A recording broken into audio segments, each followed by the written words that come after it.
గౌరవాన్ని మీరు కాపాడుకో. తల్లికి వందనం మేలో ఇచ్చి జూన్లో మీ పిల్లలు స్కూలు పోయే లోపల తల్లికి వందనం ఎంతమంది పిల్లలుంటే అంతమంది పిల్లలకు ఆ డబ్బులు ఇస్తానని చెప్పాను. దాన్ని నేను కట్టుబడున్నా అప్పో సప్పో లేకుంటే ఏం చేయాలో చేసి మళ్ళీ మిమ్మల్ని ఆదుకునే బాధ్యత నాదని మా ఆడబిడ్డలందరికీ హామీ ఇస్తున్నా.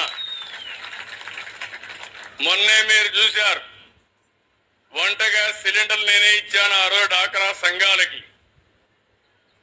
మొన్ననే మళ్ళీ మీరు ఆ వంట గ్యాస్ సిలిండర్లు కూడా ఆటకెక్కిస్తే ధరలు పెరిగిపోయినాయని 3 సిలిండర్లు ఇస్తారని హామీ ఇచ్చారు. దీపం 2 కింద అప్పుడే ఒక సిలిండర్ ఇచ్చా. ఇప్పటి నుంచి 4 నెలలకు ఒకసారి మీకు సిలిండర్లు ఇచ్చే బాధ్యత నాదని మీ అందరికీ హామీ ఇస్తున్నా.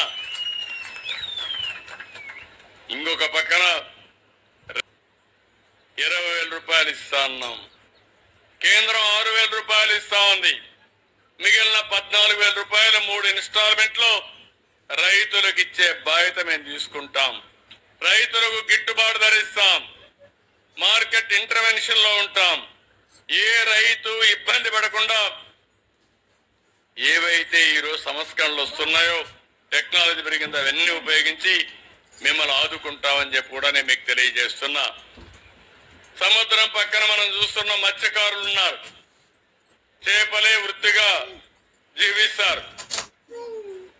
మేలో జూన్లో మళ్ళా చేపల పెరగాలనే ఉద్దేశంతో వేటను నిషేధించారు.